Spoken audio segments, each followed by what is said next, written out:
Hi. Today we're going to look at two kinds of onions, the Spanish onion and the cooking onion. The Spanish onions have a sweet, mild, not too strong onion taste.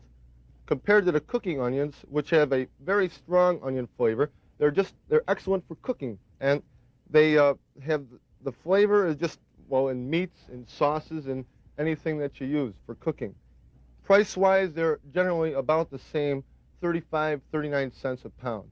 The Spanish onions are sold individually by the pound, and the cooking onions are usually sold in 3 to 5 pound bags. Something to look for when you go to the store and buy an onion, you don't want to get an onion that's, well, I don't think you'd buy something that looks this bad, but look for the brown spots. Make sure that the onion is very solid and firm, especially on the ends.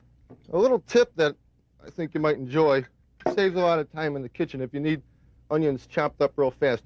Ahead of time, peel your onions, throw them in a jar, put this in the refrigerator. The jar keeps the onion flavor from penetrating your other foods and so forth. And a little other trick I've learned is if you whistle a little bit while you're slicing your onions, hey, it helps prevent the excess watering of the eyes. Just try it. I'm Randy with your Deli Tip of the Day. Hi. Today we're going to talk about what eggs have to do with Halloween. Well, let me tell you, absolutely nothing. But I do have 4 tips for you. First tip is to see if your egg is rotten. Well, all you do is drop it in some water. Don't drop it, set it in there. If it floats, it's rotten. If it sinks, it's just fine. We're ready to go. Next, I'd like to show you how to hard boil a perfect egg. All you do is set your eggs in a kettle, cover them with cold water, set them on the stove, and bring them to boil.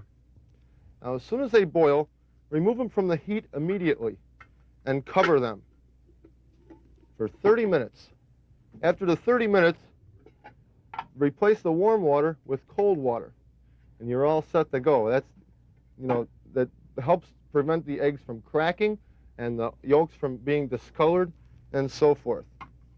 My other tip is if you're having problems working on a board and your egg's rolling, sprinkle a little salt, set the egg, it won't even move.